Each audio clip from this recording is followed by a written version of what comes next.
Everyone క్విక్‌గా అమ్మవారిని తీసుకొచ్చిన రోజు మేము మా ఇంటి దగ్గర డెకరేషన్ ఎలా చేసుకున్నామో చూసేయండి. ఈ డెకరేషన్ అంతా కూడా జీబీసీ క్లబ్ బాయ్స్ ప్లస్ వాళ్ళ మదర్స్ అందరూ చేశారు. వాళ్ళందరూ అంతసేపు కష్టపడి చేశారు కాబట్టే ఇంత మంచి అవుట్‌పుట్ వచ్చింది. ఇదంతా కంప్లీట్ చేసుకోవడానికి దగ్గర దగ్గర వాళ్ళకి 6 అవర్స్ టైం పట్టింది.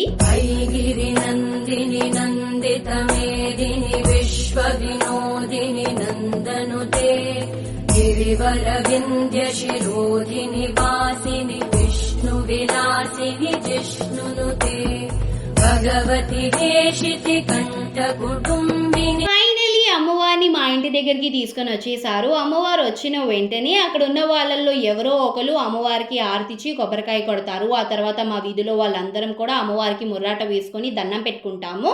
అమ్మవారిని మా ఇంటి దగ్గరికి తీసుకొని వచ్చినప్పటికీ నైట్ 1:30 అయిపోయింది. అసలు అమ్మవారు ఎప్పుడు వచ్చి ఎప్పుడు వెళ్ళిపోయారో కూడా అర్థం అవ్వలేదు. అంత బేగా వెళ్ళిపోయారు మా ఇంటి దగ్గర నుంచి.